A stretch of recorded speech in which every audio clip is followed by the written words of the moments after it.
Esse é mais um encontro da nossa comunidade de IA no Varejo, Retail Power Academy. E hoje nós temos um convidado especial, que, aliás, é convidado, é membro da nossa comunidade, o Rodrigo Vasconcelos, o famoso Vasco, Vascão, né?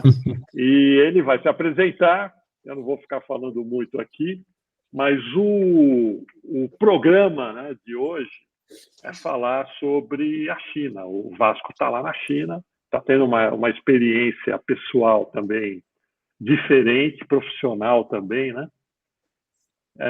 E a China é esse celeiro de inovação, né? Tem tudo a ver com o nosso tema, tem tudo a ver com varejo, tem tudo a ver com tecnologia. Esse é o mundo do Rodrigo também, ele é um cara de varejo, foi para a tecnologia, ele vai contar um pouco da trajetória dele. Nosso colega na SPM, e depois ele conta que ele gosta assim de um hobbyzinho, tipo Iron Man, né? O cara corre 100 quilômetros, anda de bike mais não sei quanto. Esse é um pequeno hobby que ele tem. É isso aí, gente. Então, Rodrigão, boas-vindas, hein? Bom, boa noite para vocês aí. Bom dia aqui, são 6 da manhã. Obrigado, viu, pastor, pelo bate-papo aí, pela conversa. Como o pastor disse, vai ser mais um bate-papo e mostrar um pouco do que eu estou vivendo aqui na realidade, né? Acho que talvez um pouco de insight de coisas que talvez sejam potenciais para a gente fazer aí no Brasil. Eu me chamo Rodrigo Vasconcelos, mas apelidado de Vasco desde a infância, tá? Tinha muito Rodrigo na escola e por isso que virou Vasco, mas sempre fui flamenguista, então eu tive essa confusão mental na cabeça, tá, o professor Jordi? Então já fui criado, e sendo que é caipira do interior, tá? Então sou de São José dos Campos, então, cara, não tem nada a ver torcer para time do Rio, ser apelidado de carioca, sendo um caipira do interior, né? E sou engenheiro de alimentos por formação, me formei na Unicamp, depois da Unicamp, depois de alguns anos, eu acabei fazendo uma especialização na SPM, uma na GV, e também em company da Dom Cabral, e aí acabei me interessando cada vez mais por varejo, acabei fazendo também um MBA na FIA-FEA, e por fim acabei fazendo um mestrado no INSPER em precificação, tá? Então o lado acadêmico é esse. O Pastore conheço desde 2008, quando ele me convidou para participar como professor convidado em curso de férias e alguns cursos em company dentro da SPM, então dei aula de estratégia de negociação e estratégia de precificação até 2021, era membro ativo ali da SPM, ali junto com o Pastore, tá? Depois, por conta profissional, dei uma apertada nas coisas. Do lado profissional, eu fui 5 anos de Carrefour, depois mais 8 anos de Walmart, no Walmart como diretor comercial da área de mercearia. Saí do Walmart, passei pela De Pascoal, 3 anos de De Pascoal, mexendo com pneu, fui para um outro caminho.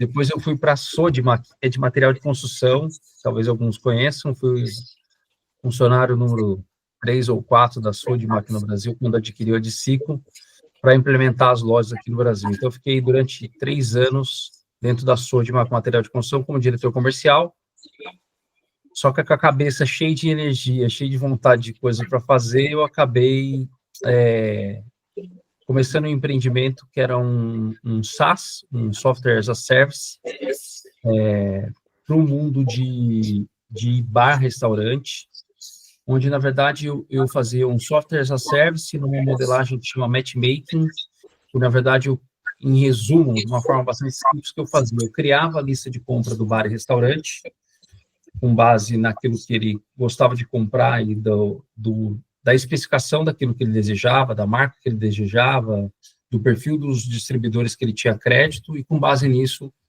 eu fazia um trabalho de cotação comparativo de preço para facilitar a vida do dono do restaurante, e aí, com base nesse comparativo de preço e análise, eu sugeria para ele de onde que ele deveria comprar, respeitando algumas premissas que tinham por trás do negócio, de pedido mínimo, dia de entrega, etc. E com isso ele fazia, então, o que a gente chama de cherry picking, né, que é só escolher os melhores itens em termos de condições comerciais para fazer a compra, comprovando para ele que Isso geraria uma economia entre 5% e 20% comprovadamente do negócio. Esse negócio ele expandiu e em 2018 a gente estava com... Eu comecei em 2015, né? Acabei saindo do mundo corporativo e fui tocar esse negócio. Em 2018, depois de 3 anos com o negócio, acabou que a gente estava já com 300 restaurantes, um GMV movimentando em torno de 100 milhões de reais por ano, e aí surgiu uma pessoa interessada em adquiri-lo. A gente queria fazer uma venda parcial, acabou fazendo uma venda total do negócio, que era a Sapori, que é cozinha industrial. Então, eu vendi para a Sapori, fiquei 2 anos fazendo o que a gente chama que é a passagem do bastão aí para o Daniel Mendes e para a equipe dele, e até que em 2020, de fato, eu saí do negócio.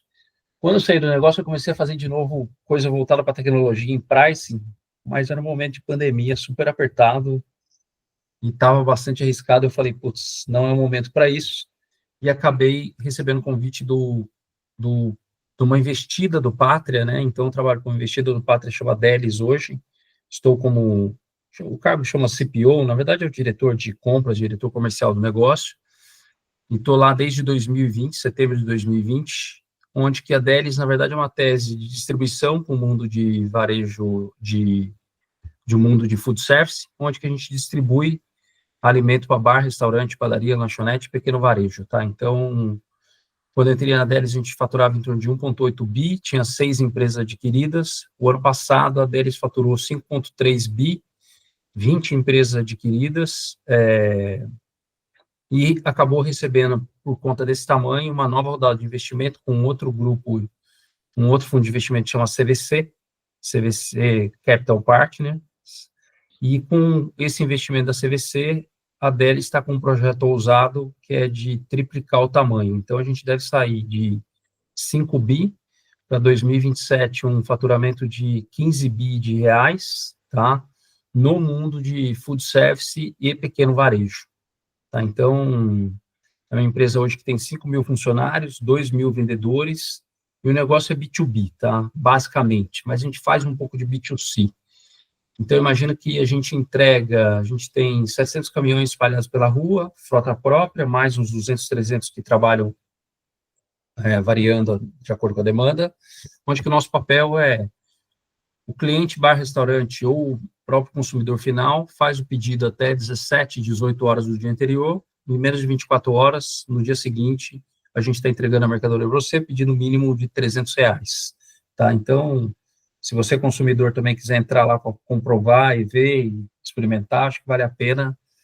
Picanha Argentina por 60% do preço que vocês pagam no supermercado, tá? E outros produtos mais aí que são interessantes. E aí, quando foi meio do ano agora, surgiu um projeto que a gente tirou da gaveta, que era de abrir uma filial na China, justamente para começar a trazer boas práticas do mercado chinês e de produtos chineses para o Brasil, tá, gente? Então, eu estou fazendo um caminho meio louco aqui, que a hora que eu falo para os chineses que eu estou vindo comprar alimento na China para levar para o Brasil, os caras falam, é sério? Mas a gente está fazendo esse caminho, tá?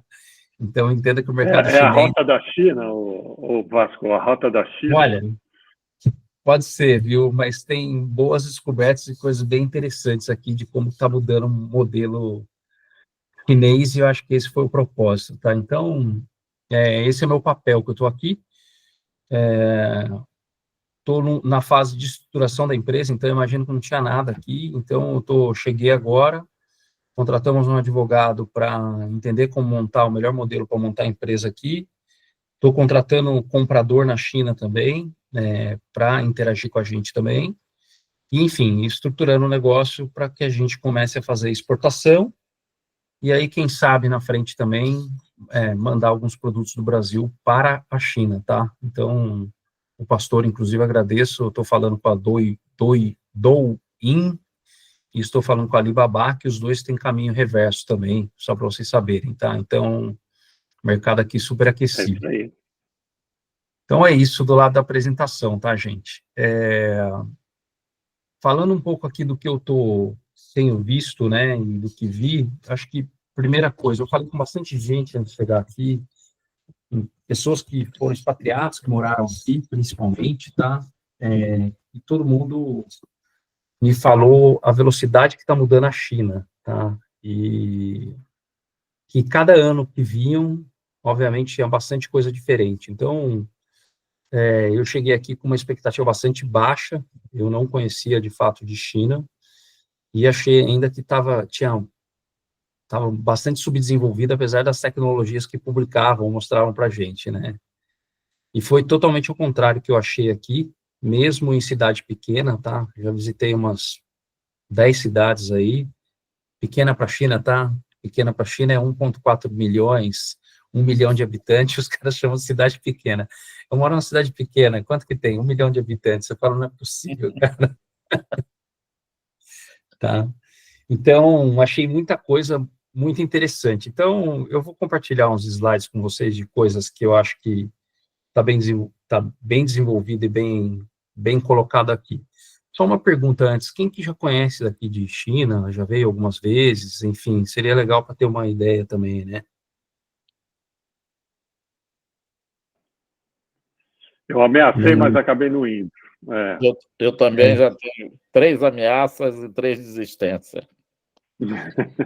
Eu também antes tive 2 desistências, tá? Inclusive eu fui convidado para ser comprador na China em 2007 e eu achei que era roubada. Me arrependo amargamente, tá? Me arrependo amargamente. Acho que a primeira coisa, um amigo me indicou esse livro, não sei se vocês estão vendo aí, chama Sobre China, do Henry Kissinger. Henry Kissinger foi um diplomata americano e que fez relação com a China durante 50 anos, tá? E ele escreveu esse livro que ele fala sobre um pouco do comportamento chinês e um pouco do jeito do chinês, tá? Então, ele foi secretário de Estado americano, né? Exato. Exato. Então, ele ocupou diferentes posições no governo americano e foi o braço direito dos Estados Unidos nessa relação que os Estados Unidos têm com a China. E ele acabou escrevendo um livro contando a visão de um ocidental sobre a China, tá?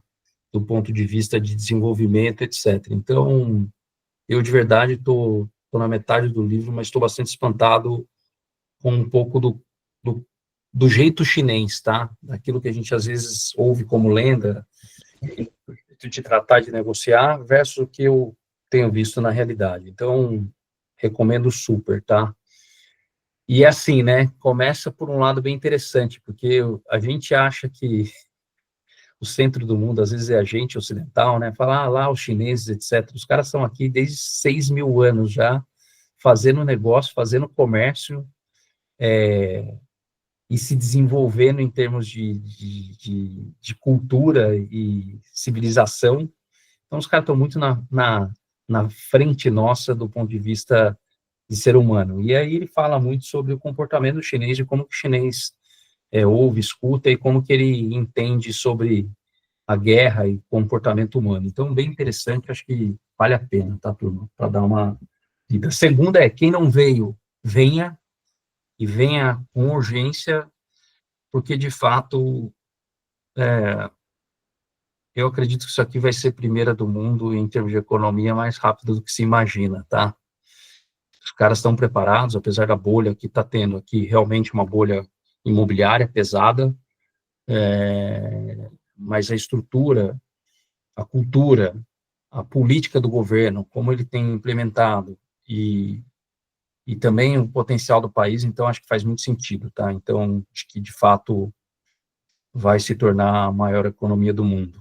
Tudo bem? Eu vou compartilhar aqui, deixa eu entender, achei. Ô Vasco, podemos fazer perguntas? Como é que é? À vontade, à vontade. Então, quem quiser perguntar, levanta a mão.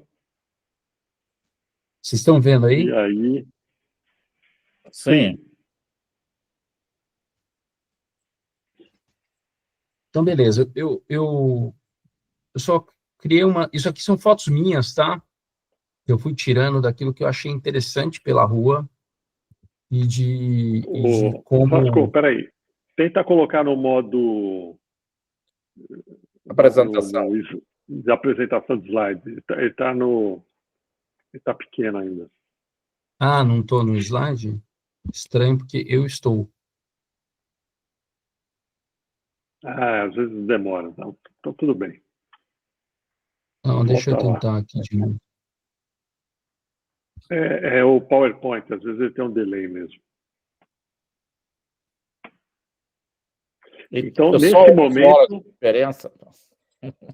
momento você está em Xangai, certo? Eu estive em Shenzhen, então fiquei 3 semanas em Shenzhen, agora eu estou 2 semanas em Xangai, vou passar mais 2 semanas em Beijing, depois eu vou para Canton Fair, que é a feira em Guangzhou, fico mais 2 semanas e meia em Guangzhou, e aí eu volto para Xangai, tá? Volto para Xangai e finalizo de novo em Shenzhen. Só que quando eu estou nessas cidades, eu estou aproveitando para visitar, conhecer indústrias, fábricas nas regiões, tá? Então, acho que o primeiro fato curioso para vocês entenderem é, se você está buscando um determinado segmento, um determinado produto, o chinês tem um epicentro sempre para aquela determinada categoria, determinado produto. Então, eles pegam aquela determinada província e aquela província acaba se tornando expert em determinado segmento, produto, categoria, etc. E eles montam algumas empresas, indústrias naquele segmento, naquela região. Então, é muito mais fácil de procurar do que se imagina, né? Não é que você vai procurar pela China toda, fornecedor, sei lá, de alho. Você vai achar uma região, que, por exemplo, é a região de Shandong, que é perto de Beijing, onde você vai achar alho. Então, você vai para lá e você vai ter esse epicentro, né? Segunda coisa, eles têm muito bem desenvolvido, né, no B2B, apesar da dificuldade com a língua chinesa, que você busca no Alibaba, do lado de B2B, obviamente, potenciais fornecedores, indústrias que você tem. Então, tem uma relação formal de e-commerce com B2B bastante forte, tá? De procura de busca de indústria, tá? De procurement. É bem interessante também, tá? Estão vendo meus slides por completo agora? Sim.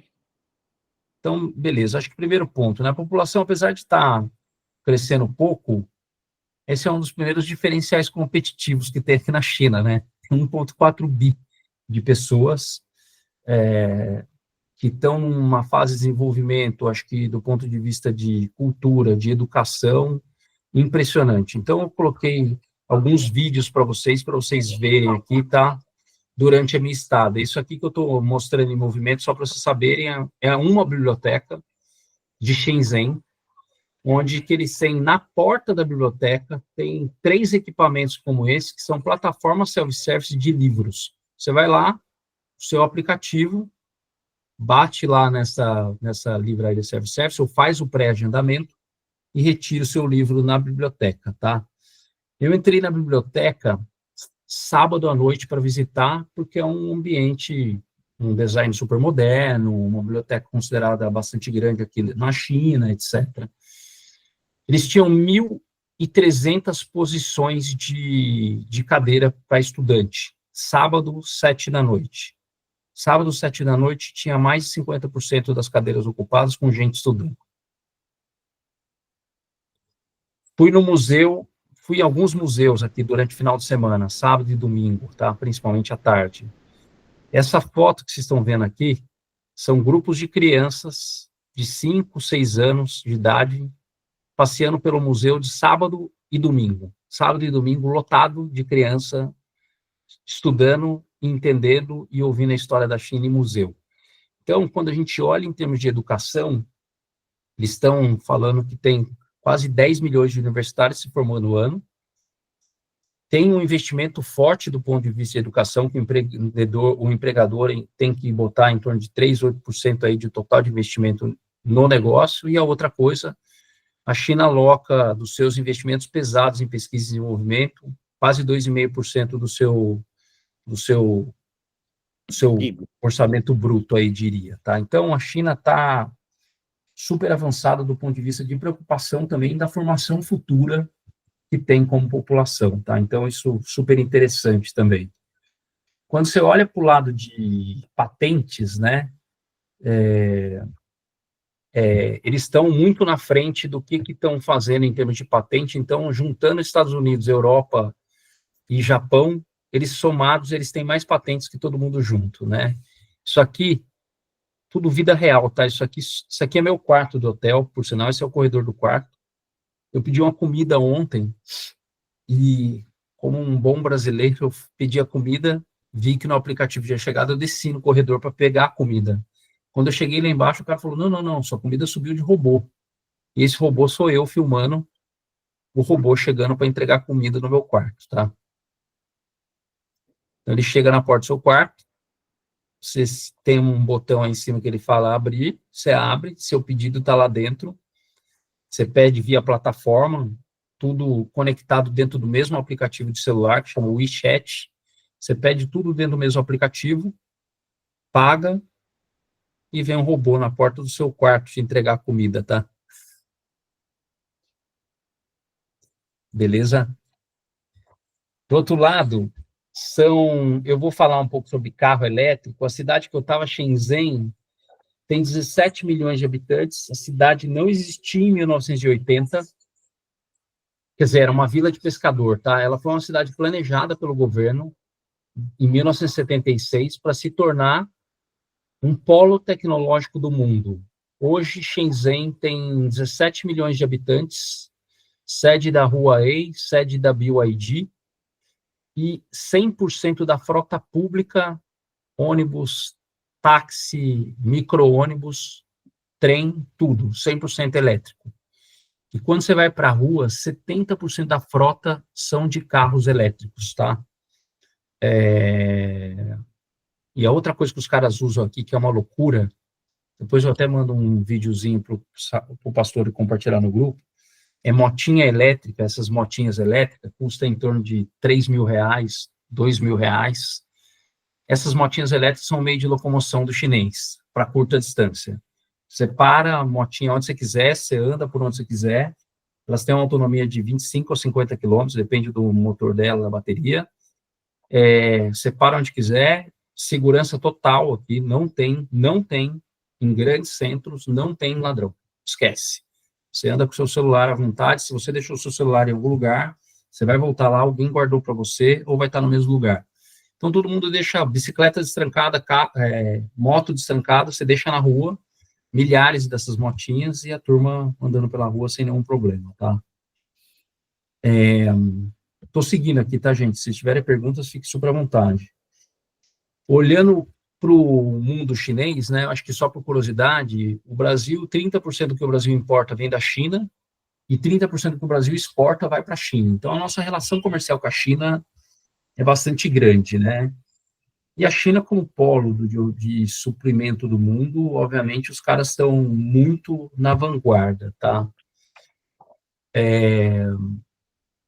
Eu acabei colocando aqui, só para mostrar para vocês, é um videozinho. Você está vendo isso aqui que eu estou passando? Parece um estádio de futebol, né? Só que eu garanto para vocês, isso aqui é maior que o Maracanã. Eu filmei por isso. Isso é só uma estação de trem no interior da China, tá? Eu estou andando pela China inteira, já fui nessas 10 cidades, como eu falei, de trem rápido. Eu fiz de Shenzhen a Shanghai, que é uma viagem de avião que faz em 2 horas e meia. Eu fiz de trem, para provar, eu fiz em 6 horas, tá? De trem, você vai num trem mega confortável, você chega 1 minuto antes da estação fechar, você entra no trem, uma conexão de internet absurda, super rápida. Paguei num trem equivalente a $200, mais ou menos R$1.000, para vir de Shenzhen para Xangai, tá? Então, eles têm trem, fizeram uma malha de trem rápido pela China inteira, com uma mega estrutura, com essas estações de trem, que elas são interligadas com o aeroporto, e elas estão em regiões centrais das cidades, tá? Então, você tem uma conectividade muito forte, trem, metrô, ônibus, bastante interessante, tá? Também andando pelo parque, muita coisa robotizada também, né? Isso aqui é meio comum, esse carro de limpeza. A cidade totalmente limpa. Quando você olha para a cidade totalmente limpa, você fala, bom, povo super educado, o povo não joga coisa no chão, etc. Não é bem assim. Se você pega um entregador, e tem muito entregador aqui, entregador acaba comendo, joga no chão, cigarro no chão, pacote de bala, etc. Só que a cidade está todo o tempo limpa. E ela está limpa por causa desses robôs e de uns carros robotizados que eles têm, que vai todo o tempo fazendo limpeza das calçadas e das ruas, tá? Então, isso também me chamou a atenção. Quando fala de carro elétrico, só por curiosidade, eu fiquei espantado a quantidade de marca de carro elétrico. Eles vendem carro elétrico no shopping center, você vai em cada shopping, tem 3, 4, 5 fabricantes diferentes, né? E eu fui consultar quantos fabricantes de carro elétrico tem na China. Tem mais de 300 fabricantes de veículos elétricos aqui, tá? Então, realmente os caras estão na vanguarda. Depois eu mando alguns vídeos de carro que eu filmei. Eu não sou fissurado em carro, mas me impressionou a quantidade de carro e o valor, tá? Você pega um carro, um Tesla aqui, só para vocês terem ordem de grandeza, $40 mil. Qualquer carro elétrico de luxo, que até bate o Tesla, na faixa de também 35, $40 mil. Tudo bem? O único problema, só vocês saberem, um amigo meu comprou e ele quis mudar o software, que é um software chinês, porque os softwares chineses não falam com os softwares ocidentais, e ele quis fazer a graça de pedir para customizar. A indústria falou, não, eu customizo o carro para você, eu faço com software ocidental, que não sabia ler chinês. Ele comprou. O carro está dando um buta pau do ponto de vista de plataforma, de chip para interagir, comunicar, porque toda vez que tem que fazer update do carro, o update está feito para o chinês, não está feito para o carro ocidental, e, putz, ele está enfrentando um baita de um problema agora aqui, tá? Mas, no geral, o carro elétrico funciona bem, adaptado para o chinês. Então, não é que eles estão fazendo só olhando para fora, tá? Olhando para o mercado interno também. Ô, Rodrigo, eu queria voltar um pouco, só para complementar aí uma informação. Você estava falando lá dos estudantes, das bibliotecas e não sei o quê. E no teu slide tem aquele termo lá, o STEM, né, que é os graduados em ciências, tecnologia, ali, ó, Isso. exatamente, né? Engineering e matemática, esse termo aí. Então, os formados em STEM no Brasil, 2020, 238 mil formandos, tá? Nós tivemos. Eu vou pular. Brasil, 238 mil. Estados Unidos, 820 mil. Né? Índia, 2.550.000. China, 3.570.000.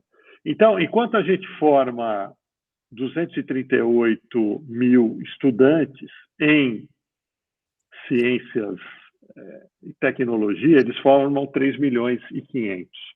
Então, isso é um tsunami que está se armando, né? Porque toda essa população trabalhando em desenvolvimento de software, eles vão fazer isso. Uhum. Né? Então, de onde virá a tecnologia? Né? Acho que isso explica bem. E isso está cruzando, né? E perfeito. E está cruzando com dado de patente, né? 1,5 milhão de patente que eles carregaram em 2022. É muita patente, gente. Patente juntando Estados Unidos, Japão e Europa juntos no que eles estão fazendo. Então, de fato, assim, é impressionante a velocidade de desenvolvimento. Outra coisa, muita gente vinha para cá 10 anos atrás. Aliás, eu peguei uma professora de chinês, melhor exemplo. Ela é chinesa, ela vem para cá, ela fica no Brasil, mas ela vem para cá uma vez por ano. Eu falei para ela que eu estava com o WeChat, que aqui você usa o WeChat para tudo, tá? É meio de pagamento. Ele é o seu WhatsApp, ele é seu meio de pagamento, você pede o táxi, você compra passagem de trem, você compra comida, você faz tudo dentro do WeChat. E o WeChat, você conecta uma conta bancária, um saldo de dinheiro. Eu falei para ela que tinha conectado o cartão de crédito internacional dentro do WeChat, ela falou assim, nossa, isso não tinha até o ano passado. Então, as coisas que eles se adaptam e fazem de forma rápida, até com links como esse, que ele não tinha cartão de crédito internacional, que eles meio que enviesavam para você usar o dinheiro aqui dentro, né? Mas a velocidade que se muda, a população não tinha costume de respeitar leis de trânsito. O trânsito era caótico. Se eu mostrar os vídeos que eu fiz na rua para vocês, deles atravessando faixa de pedestre, de carro parando para faixa de pedestre, na faixa de pedestre, de como eles têm respeito por isso, porque eles fazem que a lei de fato funcionar. Só para você entender, se você atropelar alguém aqui, você vai pagar uma pensão, talvez, vitalícia para essa pessoa. Então, é assim, primeiro é pedestre, depois é ciclista, depois é as motinhas elétricas, depois os carros. E parece que está um caos na rua, mas ninguém encosta em ninguém. É surreal. Depois eu mando para vocês um vídeo, tá? E isso tem a ver com a educação, como eles estão implementando e como eles estão acelerando todo esse processo aqui na China, tá? Eu vou mostrar também isso aqui, gente. Isso aqui é uma livraria, chama Book. Essa livraria, eu te juro, ela é maior que um grande hipermercado no Brasil. São 2 pisos, gigante. Isso aí era o subsolo, tá? Vai reparando a quantidade de pessoas dentro da loja, sábado à noite. Sábado à noite, crianças lendo. Eles pegam o livro na prateleira de uma livraria que está vendendo o produto e as pessoas lendo dentro da livraria. Realmente numa pegada cultural muito diferente do que a gente vê por aqui, tá? Olá, Viriato, a Saraiva deles lá, Viriato. Só que, meu Deus, olha a quantidade de pessoas. Vasco, olha a quantidade de pessoas. Desculpa, eu cheguei atrasado, ainda bem que eu não perdi muito, porque está muito legal. Mas é assim, eu sou japonês, né, mestiço. Eu estava escrevendo até no chat. É a disciplina oriental para o bem comum, né, voltada para o bem comum. Aqui a gente é esperto e a gente quer levar vantagem e quer que seja bom para mim. Se for bom para mim, dane-se você, Vasco. E lá não, cara. Lá é o seguinte, se for bom para todos, é bom para nós todos, inclusive para mim. Então é isso, né, bicho? E aí você vê isso retratado no dia a dia, nas ruas, e o bem comum acima de tudo. Sim, perfeito a colocação. E o governo trabalha muito nesse viés, tá? Eu vou compartilhar um podcast com vocês, de uma entrevista de um americano com um chinês, mas que ele fala muito a respeito disso. E só uma coisa, por exemplo, uma livraria como essa, ela é 100% estatal ou ela sempre tem o sócio privado e o sócio governo? Como é que é a relação? Eu não sei a respeito dessa livraria, tá? Mas, obviamente, tem muito investimento que é do governo também, mas o governo abriu bastante, tá? Só para você saber, a gente pode chegar aqui e abrir uma empresa aqui sem problema nenhum. Aquele ponto de que tem que ter um chinês envolvido no seu negócio, não necessariamente. Ontem eu estava conversando com um brasileiro que mora aqui há 9 anos, ele está abrindo uma pet shop aqui. Eu falei, mas você tem alguém que é chinês para envolver, para abrir no conselho? Ele falou, não, cara, são 2 brasileiros, a gente vai abrir e está tudo certo. E só para alinhar, né, todos os mercados aí, mercado de pet aqui, no Brasil, 30% da população brasileira tem um pet, aqui ainda é 15%, mas o negócio também está crescendo em ordem descomunal, tá? Com uma velocidade grande que está crescendo ter um pet, porque cada vez mais a população está sozinha, cada vez mais o jovem vive sozinho e ele acaba querendo ter um pet. Uma diferença aqui, eles gostam muito mais de gato, que gato eles podem deixar 3, 4 dias no apartamento, não precisa ficar dando carinho, enquanto que no cachorro é todo carente, então os caras preferem gato aqui, tá? Eu mostrei esse videozinho do meio, vocês estão vendo? É assim, também me impressionou do lado da música. Toda criança aprende sobre cultura aqui. Isso é uma máquina, isso é uma stand, uma cápsula, no meio de uma praça pública, com piano, que é uma cápsula de piano sharing. Então, você vai lá, você baixa o aplicativo, você reserva a sala e você tem a sala para tocar piano durante 1 hora, 2 horas, à vontade, o quanto você quiser, do governo, tá? Beleza? Assim como tem salas de pintura e salas de música, também é assim, mas muito, muito. Isso aqui é foto que eu tirei ontem, tá? Essas bicicletas aqui. Cara, isso aqui é uma febre, a quantidade de bicicleta, é a coisa mais ridícula. Você vem no aplicativo, só passa a leitura do scan, ele libera a trava da bicicleta, você anda, você deixa onde você quiser a bicicleta, e enfim, super ágil. Então, turma, era isso que eu quis compartilhar com vocês um pouco. Tem muito mais imagem, muito mais coisa, mas enfim, era para dar um geral de como que tá aqui, tá? Não, legal. Rodrigo, e o que você tem ouvido falar sobre a inteligência artificial generativa, por exemplo? Tem o chat GPT aí, não? Eu estou apanhando com o chat GPT. Na verdade, é assim, né? Falando até um pouco de tecnologia, eu uso bastante o chat GPT. Só para vocês saberem, esses dados, basicamente, eu tirei de lá, eu uso para preparar a apresentação, uso para um monte de coisa. E, obviamente, você tem que dar uma refinada, né? Mas aqui o chat GPT só funciona via VPN, e de vez em quando eles dão uma blocada ainda, tá? Então, WhatsApp, chat GPT, Google, tudo você usa, você tem que ter VPN. Então, já cheguei aqui, já com o VPN instalado, para poder utilizar. Mas eles têm o costume, quer dizer, aí eu estou falando muito mais de gente que já morou fora também, chinês, mas que morou fora, então ele já tem VPN por natureza. Mas eles também estão usando bastante aqui o Claude, vocês já ouviram falar.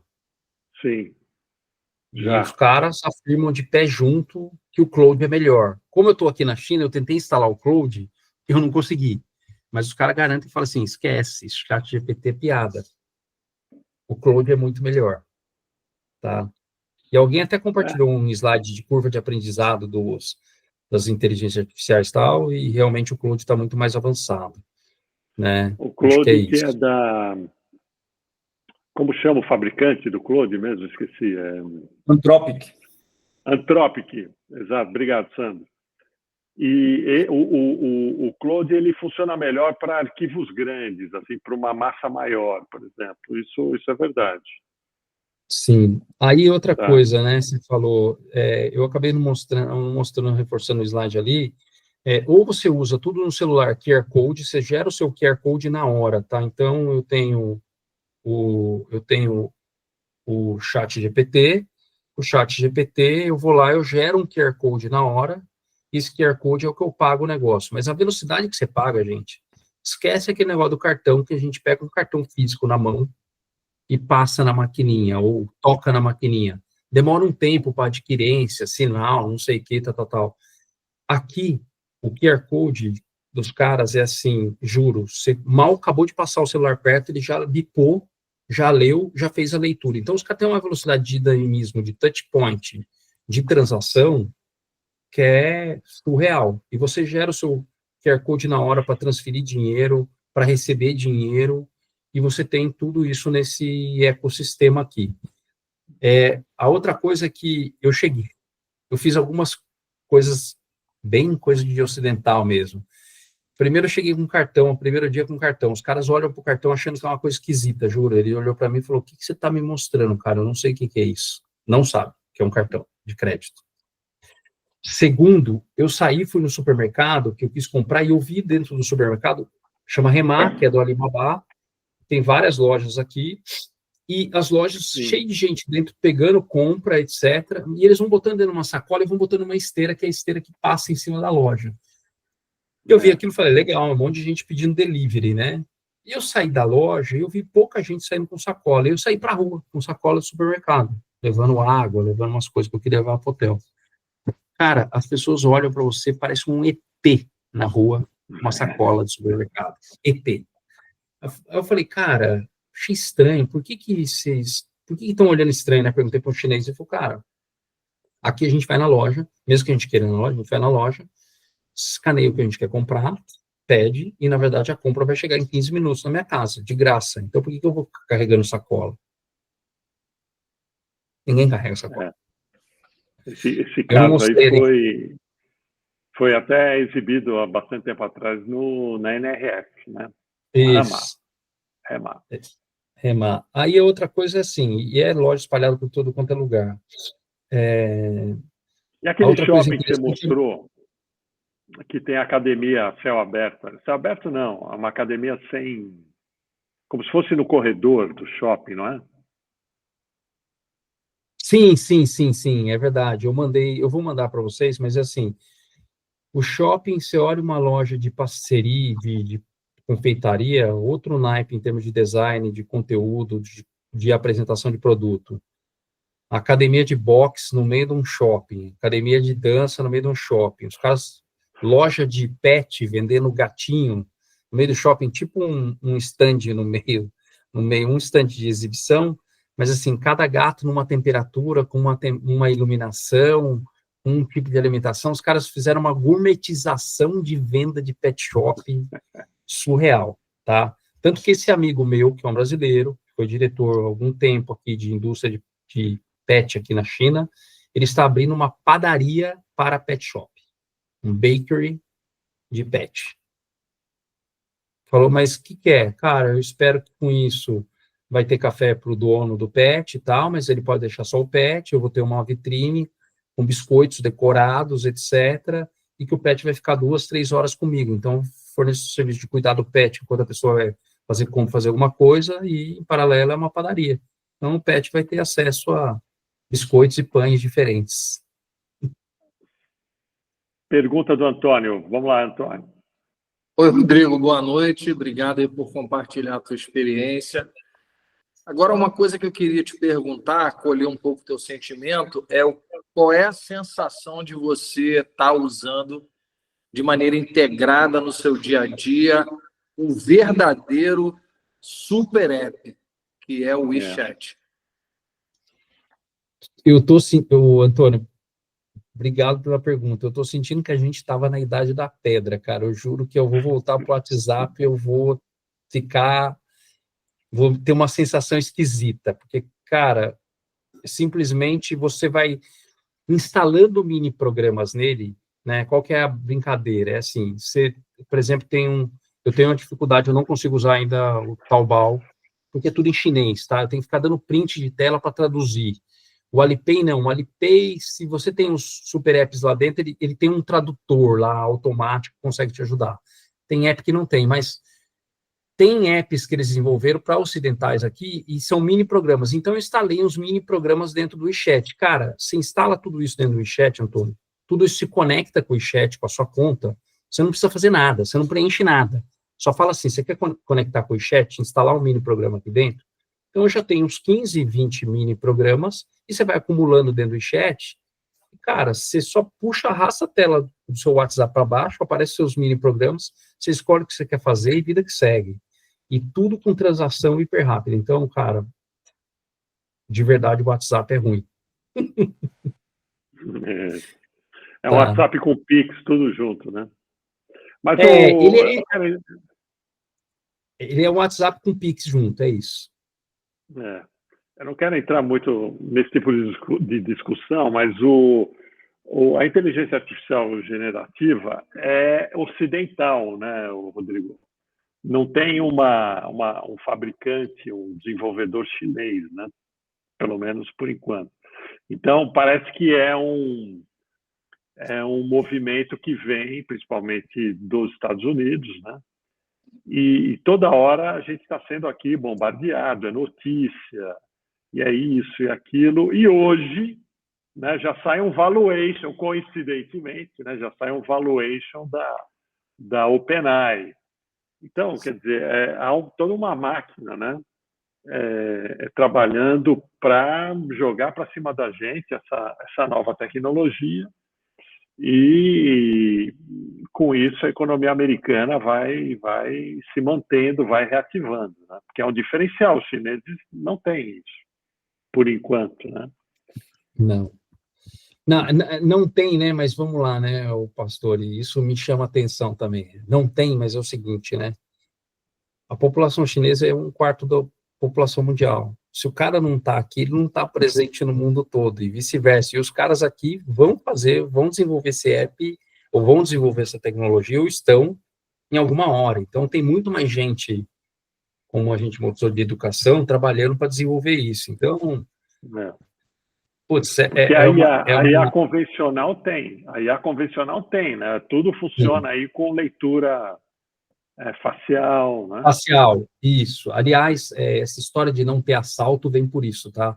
é tudo com câmera na rua, então não é que a população realmente só simplesmente mudou o seu jeito cultural, não, o governo obrigou a população a mudar, porque reconhece facialmente, ninguém faz besteira ou cagada na rua, é isso que acontece, tá? Ô, Antônio, só complementando seu ponto, eu compro, que eu acho que não está dando para ver, até dentro do WeChat, você tem até parte de saúde para a população local, tá? Você tem médico, você tem toda assistência de saúde dentro do WeChat. Eu estou comprando só passagem de trem, hotel, etc., tudo dentro do WeChat. Então, não sai do WeChat. Aliás, meu desespero aqui é só se acabar a bateria, eu estou na roça aqui, tá? Se acabar a bateria minha da rua, o resto, cara, inclusive eu falo para os caras via esses super apps de tradução, tá tudo certo. Então, muito legal mesmo. E a biometria, tá, o pastor, que eu acabei não falando, vários lugares, ou a maioria usa o celular, tá? Mas se você tá sem celular, acabou a bateria, vários lugares você só põe sua mão, você tá atrelado a uma conta bancária, acabou. Lê sua mão, tchau. Tá. Eu acho que Pagamento, né? Só assim. Tava até no slide até, mas enfim, depois eu compartilho com vocês. Do lado de frescor, né? Eu acho que só para finalizar do meu lado aqui, um último comentário bem legal também os caras têm mania de comer comida fresca mesmo, tá? Então, é natural você entrar em qualquer loja de supermercado, e tá o peixe vivo lá dentro de um aquário. Aí você chega e fala, eu quero esse. Aí o cara bota numa sacolinha, beleza, o bicho pulando, essa sacolinha ele entrega na sua casa com o bicho pulando, tá? Então, os caras comem comida fresca à vontade aqui, tá? Come o peixe vivo. Camarão, siri, lagosta, tudo fresco. E restaurante também, né? Restaurante, você chega no restaurante, você escolhe, restaurantes mais refinados, você escolhe e vida que segue. É isso. Mas, ô Vasco, deixa eu fazer uma pergunta, e é curiosidade pura. Eu gosto muito de cozinhar e eu acompanho muito cozinheiros chineses, porque eu acho o sabor da comida chinesa fantástico. Porque, pô, eles usam anis estrelado, bom, eles usam pimentos maravilhosos, e eu adoro isso. Legal. Mas todos os cozinheiros, os grandes chefs, os chineses, eu sinto que eles são um pouco cruéis. E me entenda quando eu digo isso. Me entenda. Cara, a lagosta está viva e o cara está cortando, sabe, a carapaça dela com ela viva, e ela, cara, o negócio é louco. E ele está descamando peixe com peixe vivo e tudo mais. E aí ele pega um porrete e bate na cabeça do peixe, e aí ele continua descamando com o peixe se balançando. Por isso eu pergunto, cara, você vê esta crueldade ao vivo? Existe isso? Porque o chinês é um pouco cruel. E isso me incomoda um pouco. Desculpa, não tem nada a ver com negócio, nem com nada, mas isso sempre me saltou aos olhos e me deixou curioso. Não, normal, supermercado, tá? É assim que funciona. Você pede, se você quiser o filé do peixe, ele vai fazer isso. Você falou, acabou de falar. Vai cortar o peixe, vai dar uma martelada no peixe, vai abrir o siri com o bicho vivo, vai te entregar. Não tem vegano lá, Viriato. Não tem vegano. Tranquilo. Aqui, se a gente fizer isso, cara, você vai em cana, se bobear, é pena de morte por crueldade, sei lá o quê, e o cara te, sei lá. Então é louco para você ver como usos e costumes, né? Um negócio que realmente é difícil, né? De cultura mesmo, né? Sim. A outra coisa é engraçado. Fazem isso com restaurante normal. Restaurante, aliás, refinado, tem muito dessa história do peixe vivo, tal. Mas é um costume, tá? Normal, não tem nada de errado. Agora, Rodrigo, será que esse comentário aí do Viriato, atrelado ao teu comentário dos alimentos frescos, né, não traduz culturalmente um conceito de hiperfrescor que talvez o chinês valorize? Total, tá, Antônio? Total. Eles têm esse conceito de comer a comida fresca. Para você ter uma ideia, como costume, eles vão no supermercado vão no supermercado, né? Pedem comida todo dia. Ele não tem que nem a gente que compra para semana. Não tem essa de comprar para semana aqui. O cara compra o do dia. Ele compra o vegetal do dia. Eles comem muito vegetal, vai muito vegetal, tá? Vegetal fresco, vegetal bacana, bonito, muita coisa legal, tal. Mas eles compram todo dia. Todo dia eles estão indo no supermercado ou pedindo. Não tem essa de guarda na geladeira 2, 3 dias. A outra coisa que é costume 100% aqui, não tem desperdício. E assim, não importa a sua classe social. Fui no melhor restaurante de pato chinês, em teoria, numa reunião que eu tive lá. O cara acabou de comer, o chinês acabou de comer, ele pede para embrulhar. E ele leva embora. Tá? Pede para embrulhar. Tudo que sobrou na mesa, ele pede para embrulhar. Não importa a refeição, se é almoço, jantar, café da manhã. Acabou, pede para embrulhar.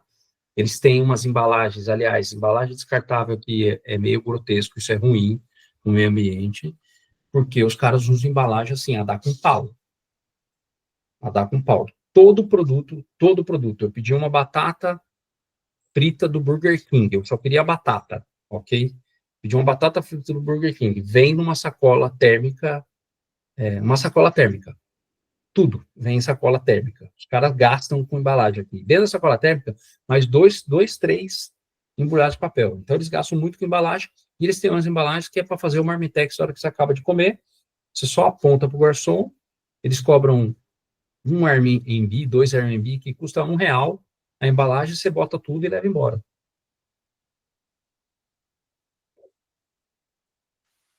Mas é um princípio interessante, né? Na verdade, você vê que loucura, né? Ao mesmo tempo que não se desperdiça alimentos, ao mesmo tempo que você aproveita tudo, porque, inclusive, você leva o pouco que restar, não interessa o quão pouco seja, os caras poluem a natureza, né? Jogam uns zilhões de toneladas de embalagens que poderiam ser evitados e eram. Então é gozado, né? Quando você fala assim, pô, é uma cultura extremamente desenvolvida. Eu conheço bem o Japão, porque tenho parentes lá e já fui inúmeras vezes. E também tem essa da comida hiper fresca. Porém, cara, tem embalagem para a migalha do que, sei lá. Então é louco o negócio, né? Sim, você tem razão, não é para tudo que está desenvolvido, eu acho que tem esse ponto de consciência. Outra coisa, né, as indústrias estão se desenvolvendo aqui também, né, do ponto de vista de controle de poluição. Mas, por exemplo, Xangai era uma cidade que é onde eu estou, que, aliás, era uma decisão minha, a priori, com base do que eu tinha ouvido falar, literatura e conversa, que Xangai era extremamente poluída. Xangai se tornou uma cidade muito mais salubre, vamos dizer, muito menos poluição nos últimos anos, porque estão se intensificando as leis e os cuidados do ponto de vista de tratamento de efluentes, etc., tá? Mas a China ainda está em progresso. Eu visitei indústrias aqui que não têm condição sanitária. E eu visitei indústrias em compensação. Eu visitei uma indústria que não tinha uma pessoa dentro da linha de produção. O cara produzia 20 mil toneladas por mês, que é bastante, de comida, tá? Só para vocês saberem. E ele tinha total de pessoas na indústria dele, 40 pessoas. Tudo automatizado. Até paletizar. Encaixotar, paletizar, um robô leva o pallet até o porta-pallet, e o porta-pallet, o local que ele armazenava, diferente da gente que a gente tem um CD para passar empilhadeira no meio do caminho, eles não precisam passar empilhadeira no meio do caminho. Então, eles têm como se fossem uns corredores com esteira. Então, esse porta-pallet chega num tipo um elevador, esse elevador leva a mercadoria até determinado piso, determinado andar, e ele corre nessa esteira, e eles têm um controle de inventário todo por QR Code de tudo que está lá. Então, o cara ocupa menos espaço, não tem gente, e, cara, Escala. não tem manuseio. Não tem roubo também, né? Porque robô não rouba, né? O Marcos quer perguntar. O Marcos, depois o Felipe, deixa eu ver quem mais. Não, o Marcos e o Eduardo. É o Marcos. Vai lá, Marcos. Tudo bem, Vasco. Obrigado, viu, por dividir com a gente todo esse momento aí que você está vivendo. Eu perguntei outra vez, numa outra apresentação, eu vou repetir a pergunta, mas você falou muito em tecnologia, e quando eu levo isso para a população, você tem uma grande população mais idosa e tem a nova geração que está completamente integrada com a tecnologia. Como é que é isso? As pessoas das gerações mais velhas já estão inteiradas na tecnologia também, porque o sistema de pagamento, tudo é feito através de um processo tecnológico. E aí, um complemento da pergunta é sobre o 50 a mais, né? Tem alguma coisa feita para os idosos aí, já que também é uma população que está envelhecida? Sim, primeiro, né, eu sou um recente morador, tá, Marcos? Então, eu não vou ter a sua resposta completa, certeza absoluta, mas eu vou observar agora como que eles estão fazendo, porque idosos fazendo compra, andando pelos shoppings e comendo em restaurante, assim, mas muito, tá? Eu não reparei como que eles estão fazendo ali com o meio de pagamento. Agora, a estrutura para eles, sim, está sendo montada, só para você entender que é muito interessante o idoso aqui do nosso idoso. O idoso aqui, de manhã, você vai para a rua, aliás, tem muita ciclofaixa e muito local para prática esportiva, tá? Aqui, mas muito. Nas cidades grandes, assim. Shenzhen tem 3.400 quilômetros de ciclovia. 3.400 quilômetros de ciclovia dentro da cidade. E quando você vai de manhã, todo dia de manhã eu saio fazer exercício, a quantidade de idosos naqueles equipamentos da rua fazendo exercício é impressionante. Eles fazem lá pelas 9, 10 da manhã, o horário que eles estão para a rua, tá? E fazendo exercício pesado, assim, pesado que eu digo é muitos grupos grandes de idosos, tá? Então, tenham cuidado, tenham uma atenção. Estão andando de bicicleta, usando bicicleta alugada, porque eu também tenho visto, etc. Mas eu vou reparar um pouco mais sobre como que eles estão. Não vejo muito eles com o celular na mão, como é o jovem. O jovem anda com a cabeça para baixo. Cara, eu não sei como, não se tromba, mas é tudo com a cabeça para baixo, tá? O velho não. Mas, indiretamente, você até respondeu parte da pergunta, eu acho, porque se você vê muita gente na rua, idosos, nos shoppings, nos restaurantes, e a forma de pagamento é essa, com certeza eles têm essa interação, pelo menos de forma básica, para poder comprar, para poder se locomover, enfim. Sim. Né? Eu acho que... E tem um outro link, eu acho que é interessante para saber, que é o seguinte, aqui não tem muito essa questão de babá. Então, só para saber, os pais, quando tem filho, quem cuida são os avós. Então, é meio natural que os avós vão morar ou vão para a casa dos pais durante o dia para cuidar do filho. Então, é natural que os filhos são cuidados pelos avós também, tá? Na maioria da população aqui. Então, estou só pensando alto contigo aqui. Se eles estão cuidando das crianças, as crianças estão envolvidas com a tecnologia, então, logo, ele também está envolvido. Pois é. Legal, obrigado. Acho que agora é o Edu, né, Eduardo? Eduardo Santos. Oi, opa. Excelente, estou viajando com você aqui. Está super bom. E uma pergunta, eu ia perguntar da questão ambiental, porque a gente ouve falar muito da questão ambiental na China, que você já comentou, acho que é um desafio importante. Outro tema também que acho que surgiu recentemente foi um tema de aposentadoria, se não me engano, não sei se foi na China ou no Japão, uma revisão da idade em termos de aposentadoria. Não sei se teve algum tema por aí a esse respeito. E outro tema também, esse sucesso da China está sendo mantido através de taxas de crescimento super altas, né, nos últimos anos, e aparentemente esse crescimento vem diminuindo, né, acompanhando pela imprensa aqui. Isso acaba criando uma certa situação aparentemente de risco. Eu não sei o que você percebe, como é que você tem tratado essa questão de um eventual aumento do risco ou a China com um crescimento mais baixo do que ela vinha tendo nos últimos anos. Quais seriam os Sim. impactos?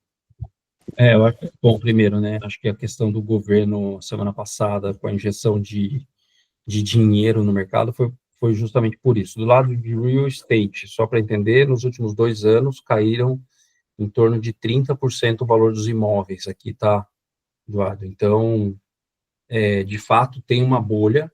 Quando você olha a quantidade de bairros inteiros, não é uma casa, um predinho, bairros inteiros, que os caras constroem em um ano, um bairro inteiro com shopping, estação de metrô, etc., é grotesco a velocidade dos caras. Eu acho que, sim, nesse ponto, talvez acho que teve um erro na mão, porque eles vinham na taxa de crescimento basicamente o dobro do que era a taxa de crescimento mundial, né, na faixa de 6% a 8%, enquanto que o crescimento do mundo estava na faixa de 3%. E eu acho que os caras realmente aceleraram do ponto de vista de ser uma nova China, e você vê que tem bairros inteiros também que está meio vazio ainda, desocupado. Então, tem uma taxa de ocupação, é por isso que está com essa bolha que os imóveis caíram o preço em torno de 30% a 40%. Mas, ainda assim, a gente não tem, em grandes cidades, o valor é muito diferente do que a gente tem por aí, tá? Só para vocês saberem, e muita gente mora de aluguel, tá? Mas o valor do metro quadrado, puta, numa grande cidade, na faixa de $20 mil, $15 mil o metro quadrado. Cara, Exato, tá? Então, e aluguel, ao contrário, super baixo. Então, e não tem, e a outra coisa que também o governo aqui, os juros aqui são baixos, né? Então, tem muito de investir em negócios, etc. Então, de fato, tem essa bolha, tem essa preocupação, tá? Mas quando eu olho como o governo direciona, puta, parece que eu estou virando fã do governo chinês, tá, gente? Mas não, é que eu estou tentando entender e estou gostando do que eu estou vendo. Como ele está direcionando com cautela, o tamanho da população que ele tem disponível e a quantidade de frentes que ele pode abrir para o mercado internacional ainda, ele consegue consertar muito mais rápido do que a gente uma dor de barriga, você entendeu? Tem mais eficiência para isso, tem mais punch para isso. 300 fábricas de carro elétrico. E assim, um mais legal que o outro. E a gente não vê ainda. A gente fica aí, juro, esquece. Eu sou o cara que puxava a orelha e falava, eu não vou comprar um BYD, mas nem a pau. Juro. Eu tinha isso na minha cabeça. Esquece. Já mudou, mudei né? minha opinião. Agora, eu acho que é o Joedir ou é o Viriato, hein? Quem está na fila primeiro aí? Joedir, vamos lá, professor. o Vasco, em primeiro lugar, agradecer aí pela sua importante contribuição. A gente que daqui estuda, procura acompanhar sempre o que está acontecendo na China, né? A China hoje ela tem em torno dos 1,4 bi, ela tem 300 milhões aí vivendo no campo, em pequenas plantações, produzindo alimentos. Você já viu como é que está esse processo de retirada do pessoal do campo para as cidades, se isso tem acontecido? Porque no Brasil isso ocorreu de uma forma muito rápida. Você tem essa informação, como é que isso está acontecendo, o esvaziamento do campo na China? Porque hoje a gente já tem 1 milhão e 100, né, vivendo nas cidades e 300 milhões no campo. Você tem acompanhado isso?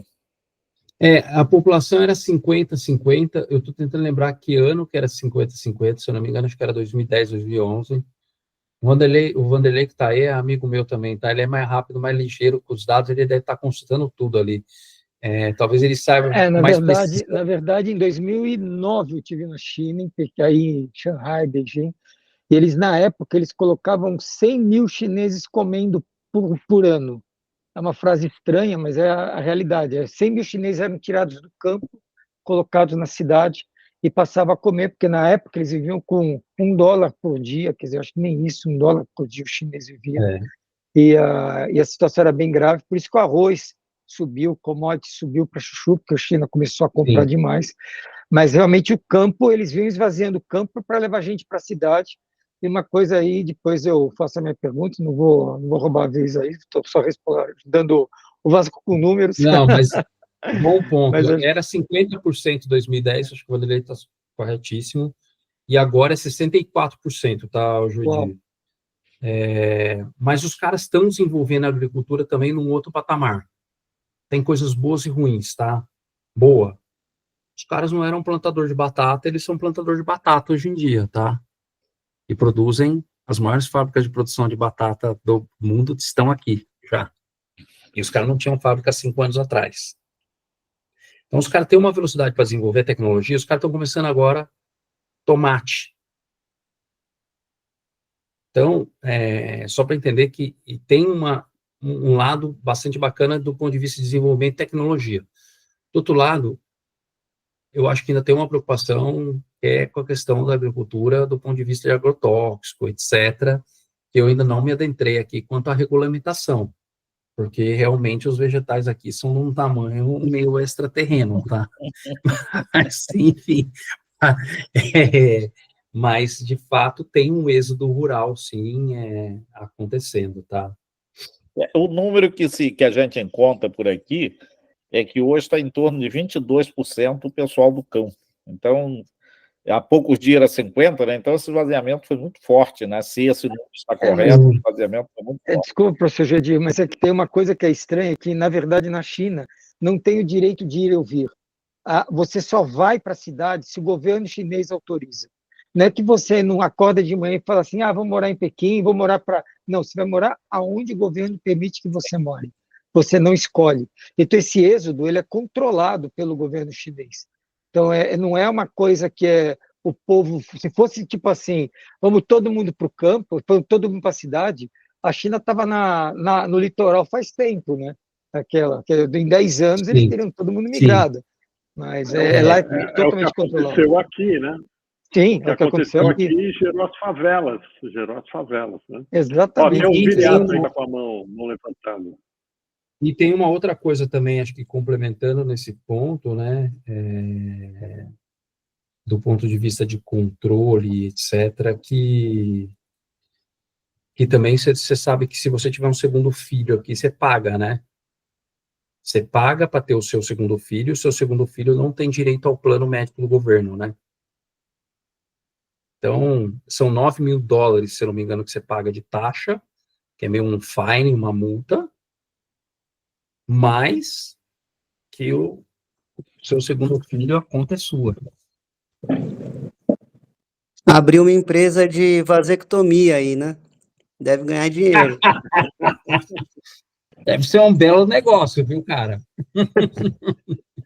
Vasco, deixa eu te perguntar um negócio. Eu faço parte de um grupo de trabalho criado pela Fiesp para um grupo de trabalho de rastreabilidade, e o que preocupa a Fiesp é, obviamente, as falsificações. Para você ter uma ideia, o número que se tem para o segundo semestre de 2024 é de 23 bilhões de reais de prejuízo para as indústrias pela falsificação que anda ocorrendo no Brasil. E o crime organizado no Brasil já é o 4º maior fornecedor do varejo brasileiro.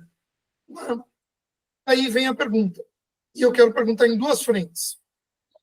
Nessa semana, numa reunião da Fiesp, um dos membros, a diretora de compliance da Alpargatas, diz que eles, junto com a Polícia Federal, apreenderam 500 mil pares de Havaianas falsificadas, e aí um outro membro do grupo falou que a China vai parar de importar carne, seja ela qual for, de área de desmatamento, pode ser bovino, suíno, o que for, porque eles entendem que frango também usufrui desse desmatamento para criar, porque tem as granjas, bom, e aí vai.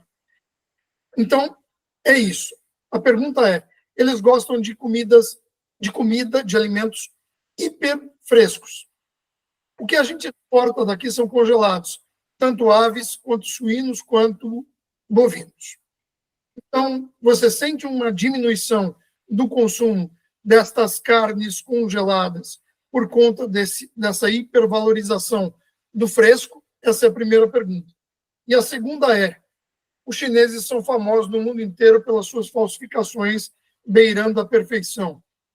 Aqui ainda se tem, dentro do grupo de trabalho da Fiesp, essa impressão de que os chineses são um grande mal do mundo no que tange a falsificações. Isso é verdade?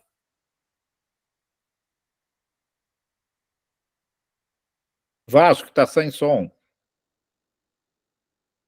Eu tive com a diretora da JBS aqui essa semana, porque a gente é um grande cliente da JBS e da BRF, tá? Então, eu também vim para cá com indicações deles para bater um papo com o time aqui. E, na verdade, é assim, né? O que está acontecendo é, de fato, a China tirou um pouco do pé de consumo, muito mais por essa questão dessa crise que está tendo interna, ok? Então, diminuiu um pouco o consumo, porque aumentou o desemprego, estava em 4, está na faixa de 5, né? Com uma população gigantesca aqui. Então, esse 1% é hiper relevante. E por conta disso, caíram um pouco os preços de carne aqui, tá? Mas não do ponto de vista volume. Ela falou, Vasco, caiu pouco volume, perto do que a gente esperava, tá? Teve, sim, essa retração de preço e apertaram mais a gente na negociação, né?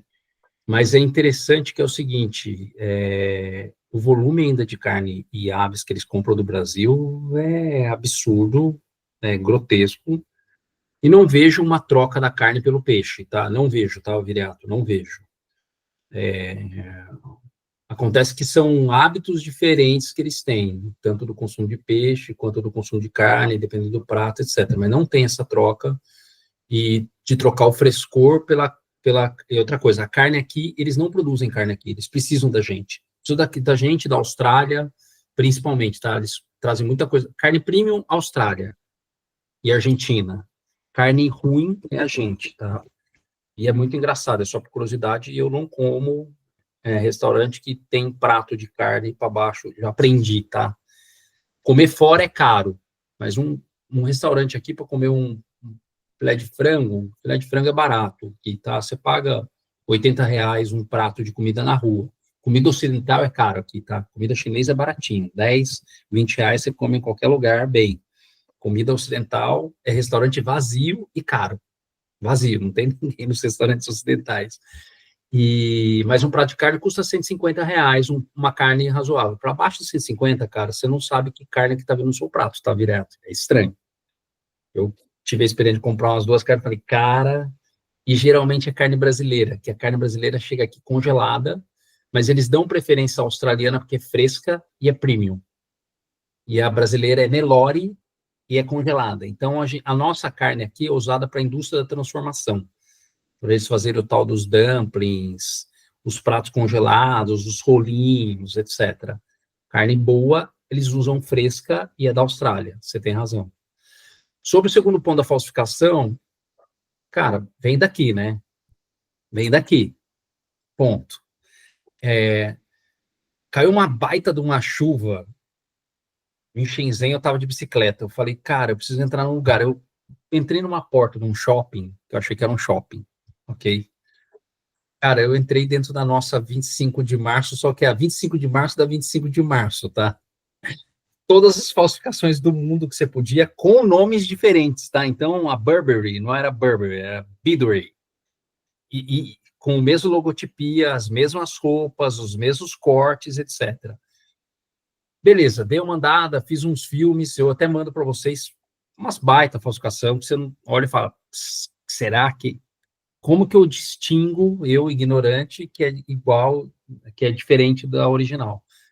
O que me chamou a atenção? Quando acabou a chuva, que eu fui sair para o estacionamento desse mall, juro, só tinha Porsche, Ferrari, Audi no estacionamento desse local.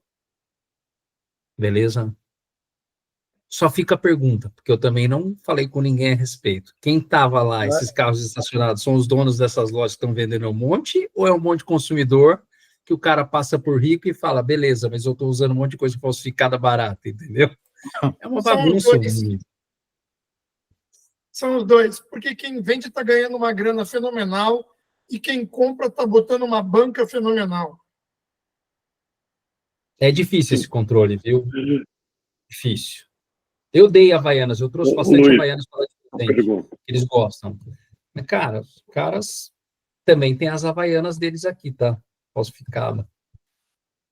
Sim, aqui Agora, tem as E baianas, a aí Shein está deve ter vendendo. de monte. só pegando uma carona, desculpe, diz que a gente tem visto, principalmente está na NRF, dizendo que o chinês rico não usa nada falsificado. Até que ponto isso é verdade, hein? Não, é isso que eu estava dizendo. Tem Porsche, Ferrari lá. Você acha que é consumidor também que o cara está usando, que não é falsificado. Agora, vamos lá, esse negócio da marca, né? Eu tenho desenvolvido fornecedor aqui, e eu acho que quem é do mundo de moda sabe muito melhor o que eu estou dizendo. A capacidade de flexibilidade da indústria aqui é uma coisa espantosa também. Eu chego hoje com uma amostra e falo, cara, eu quero que você produza esse relógio para mim. Ele vai produzir para você, ele vai te trazer um mockup, e juro para você, em 2, 3 dias você tem um mockup do produto. 2, 3 dias você tem um mockup. Aí você olha o mockup e fala, cara, eu quero trocar o botão, eu não gostei, eu quero mudar o botão, quero mudar o jeito da borracha, mas 2, 3 dias ele traz um mockup. Aí você vai falar, e qual que é o pedido mínimo? Quando você fala pedido mínimo para eles, às vezes é uma coisa irrisória para a gente. Um pallet ele faz com a sua marca. Então, a flexibilidade da indústria aqui para fazer o produto para você, do jeito que você quer, na customização que você deseja, qualquer que seja o produto, até alimento, é absurdo também. Então, Rodrigo, isso facilita a falsificação também, né? Exatamente. Só para complementar, então, aproveitando aí a pergunta do doutor e a tua resposta. Nós temos importado muita coisa da China, a empresa que eu trabalho tem uma importadora, nós temos uma importadora, e a gente tem importado muita coisa. Só para você ter uma ideia, eu consegui outro dia alguns componentes, tá? E eu queria tentar montar aqui no Brasil, e o cara me disse, ó, cara, eu monto para você e fica R$15. E aí, eu dou na China e falei para ele, cara, e aí, quanto fica para você montar? Ele falou 30 centavos de dólar. Adivinha onde eu vou montar? O cara chegou para mim, cara, e eu disse para ele assim, bicho, de uma lâmina de aço inoxidável, assim, assim, assim, porque agora o que a gente está produzindo aqui é assim, assim, assim, assim. Ele falou, cara, me dá uma semana, mas assim, ele me falou, em inglês, né, mas, cara, me dá uma semana. E eu falei, o China tá de H comigo, né? Bicho, ele me ligou com 6 dias. Ele vai te E ele trazer tinha o o que eu produto queria, customizado 6 dias. do jeito que você quiser. Do jeito que você quiser. Então, Só para a complementar, flexibilidade. era isso que... Você vai para o Brasil, o Tem cara vai falar, pergunta do Luiz peraí... aí, ó. Ô, Luiz, Opa, será que vamos você lá. me permitiria só fazer um comentário rápido, porque tem Lógico. conexão com o que a gente acabou de ouvir aqui agora? Lógico, Assim, lógico. uma questão para a gente refletir, né? Porque quando você estava falando sobre essa questão desse modelo produtivo da China, primeiro a gente tem que entender que tem uma conjunção entre um modelo estatal fortemente indutor, né, do desenvolvimento tecnológico, indutor da educação, indutor da inovação, e por outro lado você tem também um framework que modelou a indústria chinesa, que nós condenamos moral e eticamente como condenável, porque é um modelo de cópia de produtos de consumo de massa ocidental, mas que foi um framework que, combinado com a ação estatal, moldou isso que hoje é essa potência industrial que é a China. Então, assim, até Mega comentando o que bem você está colocado falando, seu Antônio. comentário. Assim, Antônio, também, coloco assim, né, a cópia moral capitalista, né, aquela coisa assim, né, é uma questão moral, é uma coisa assim, ética, tal, mas é engraçado, porque aí a ética deles é a fome, muitas vezes, né, então os caras não querem nem saber, eles vão atropelar.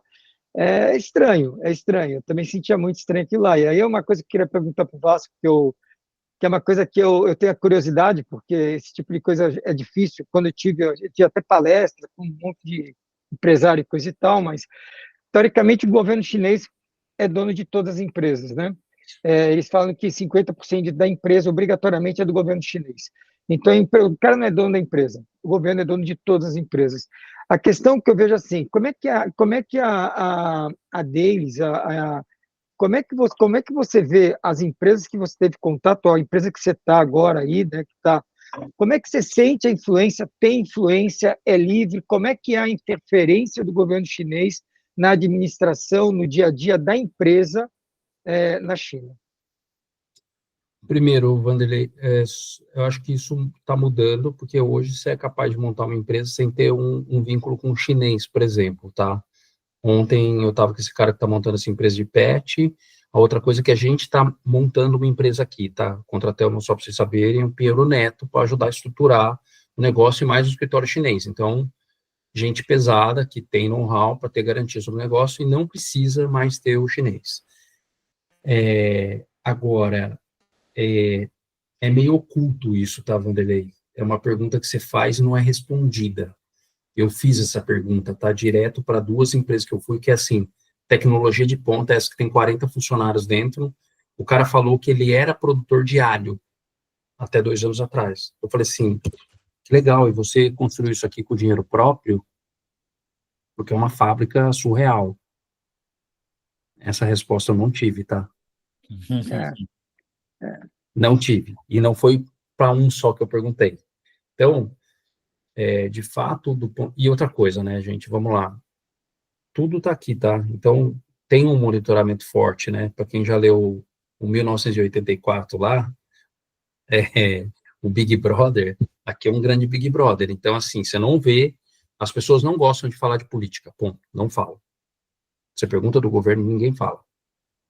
Mas tem um outro lado, que eu acho que o Antônio foi bem feliz na colocação, que o governo controla, mas ele também direciona, e eu acho que essa gestão atual, né, no Xi Jinping, eu acho que ele prometeu bastante do ponto de vista que todo mundo vai evoluir, todo mundo vai crescer, e todo mundo tem que fazer um movimento conjunto para que isso aconteça. Então, isso também desenvolveu um patriotismo. Eu estou na semana de feriado aqui, tá? Que é 75 anos de República da China.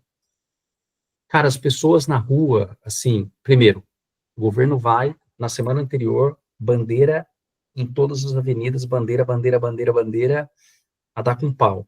Mas o que é mais interessante, as pessoas comprando bandeira na rua. As pessoas não precisavam mudar de bandeira, as pessoas comprando bandeira na rua. As crianças usando adesivinho com a bandeira. Tem um velório eterno aí, né? Eles orgulhosos da data e da comemoração. Você Mas entendeu? tem um velório eterno aí, né? Você já foi lá no mausoléu do Mao, né? Aquilo Sim. ali é um velório eterno. É uma coisa impressionante. Sim. Eles veneram, eles estão velando o cara até hoje. É impressionante. Sim. Então, é assim, tem, sim, uma infelicidade de muito controle, tem um lado silencioso que a gente não ouve falar muito, mas do outro lado, para quem era simples, que passou a ganhar, hoje não pode esquecer que a renda per capita aqui é $12.000, né, ano. $12.000 ano, na nossa, no Brasil é 8, tá? Então, pra vocês terem uma ideia. O cara ganha 50% mais que a gente. Vamos lembrar que custa $40.000, um carro elétrico top. Conforto, né? Mantém, dá qualidade de vida. Sim. Sim. Tem razão. É bom para todo mundo. Que continue Sim. assim. Aliás, só um comentário. Depois vocês leem. Esse livro sobre a China é bem legal, mas a China, por história também, ela não é um país de guerra. Ela não quer guerra. E, na verdade, na história dela, muitos vieram invadir a China, né? E, na verdade, todos saíram da China porque não conseguiram se adaptar aqui, né? Culturalmente, na língua, toda a questão física do país, né? É um continente aqui, né? E é muito interessante, mas eles não são um país que, historicamente, são um país que vão invadir alguém ou partir para agressão. E, inclusive, na rua, o policial aqui, ele não usa arma, não tem arma. Ele é orientado só a orientar a população e coordenar o movimento, tá? Muito interessante. Bom, gente, excelente. Olha, já são 8h36, aqui 20, né? O Vasco já está com a gente 1h30. E quem mais? Já tomou café da manhã aí, Vasco? Não, daqui a pouco, café da manhã, fazer o esporte, eu nem abri a janela ainda aqui. Está atrasando a corrida dele. Não, imagina, eu estou trabalhando em horário de índio aqui, eu estou trabalhando até meia-noite, 1h da manhã, tenha começado o dia um pouco mais tarde, porque feriado também aqui, né? É. Aqui tá baixíssimo contato. Aliás, leis trabalhistas, né? Mudou bastante, não tem mais esse negócio de 12, 16 horas, os caras trabalham das 9, escritório, 9 às 5, 9 às 6, tá? Então, não tem mais aquela Aqui. pegada. Agora, propostas Mas comerciais, trabalha sábado. sábado. Aí, aliás, né, coisas interessantes. Feriado de uma semana aqui na China, né? Fala, tesão, feriadão, né? Bacana. Trabalharam sábado e domingo para compensar parte do feriado. Domingo foi dia normal aqui, tá? Não é a gente que faz ponte, tá? Então, enfim, só para a gente pensar também. Muito bom, gente. Era Vamos isso. agradecer aí o Rodrigo. Rodrigo, obrigado, cara. Achei muito interessante. Bom, essa é uma conversa que não tem fim, né? Porque o que tem de novidade aí para a gente ver e conhecer. Mas, olha, acho que aumenta a curiosidade e a vontade de fazer uma viagem como essa que você está fazendo, pode ter certeza. Sim, quando vierem já posso ajudar no Estela Barros Turismo aqui, porque estou conhecendo aqui bem já e, putz, eu recomendo, de verdade, nem que seja para turismo, fique à vontade. Eu acabei de colocar meu celular aí, se alguém tiver alguma dúvida, quiser bater um papo, meu celular fica à vontade, tá? À vontade mesmo, estou super à disposição. Também, se alguém tiver interesse de importar, etc., eu estou trabalhando para a Delis, obviamente, esse é meu foco, que é desenvolver alimentos para a Delis, mas eu conheci boas empresas aqui que conseguem desenvolver e ajudar vocês aqui dentro do mercado chinês a desenvolver produto para importar para o Brasil, tá? Se tiver contato também, eu posso fazer a ponte e ajudar vocês, uma ponte pro bono para conectar com a pessoa que acho que me recebeu bem aqui, e do outro lado, para vocês que possam ter interesse em desenvolver. É uma empresa de brasileiro chinês, mas aí ele tem o chinês, porque o chinês é sócio dele, porque o chinês conhece de como buscar a indústria aqui, tá? Porque não é simples. Não é só entrar no Alibaba e buscar a empresa lá. Primeiro porque o nome que a gente busca é um nome ocidental. Esse nome ocidental não significa nada para os chineses várias vezes, tá? Então, é um nome aleatório que o cara botou, que não é o CNPJ, a razão social da empresa. Você vai buscar lá no Alibaba, você não acha. E aí o chinês fala assim, mas você tem algum lugar que tem um nome em chinês? Aí começa a busca de fato. Então, as empresas de sourcing, de procurement aqui, tem que ter o chinês, porque senão você não sobrevive. É o meu caso também, tá? Então, estou nessa fase. Curiosidade. Mas agradeço a todos aí. Muito bem. Sem papel ou não? O que foi? Já está conseguindo pegar táxi sem alguém escrever para você para onde você vai, para ficar mostrando para o motorista, ainda não? Cara, é uma habilidade, viu? É uma habilidade. Geralmente eu dou o print. Eu pego o aplicativo, né? Que é mais fácil. Mas senão você tem que dar um print escrito em chinês. Se tiver print e dar o nome da rua em inglês, não serve para nada para ele. Tem Uber aí, não? É tudo dentro do chat, né? Didi é o Uber, só que com uma vantagem. O Didi, ele é democrático. Então, diferente do Uber, que são os carros da Uber, né, e às vezes um pouco de táxi, aqui, cara, você tem uns 8 tipos de carro dentro da plataforma de transporte e mobilidade, de outras plataformas, inclusive. Então, lá dentro, você tem táxi, você tem carro privado, você tem, e, cara, putz, você escolhe 8 opções, te juro. Para a mesma viagem de R$50 a R$300, você escolhe o que você quer. É isso. Pô, super obrigado pelo tempo aí. Agradeço aí, foi ótimo. Obrigado, Vasco. Prazer. Valeu, cada Rodrigo. Um de vocês. Valeu. Obrigado. Obrigado, gente. Boa noite a todos. Abraço, tchau, gente. Boa noite, então. Depois Bom nós dia vamos pro Vasco, compartilhar esse conteúdo aí com vocês. Valeu, tchau, tchau. Tchau, tchau. Valeu, tchau, tchau.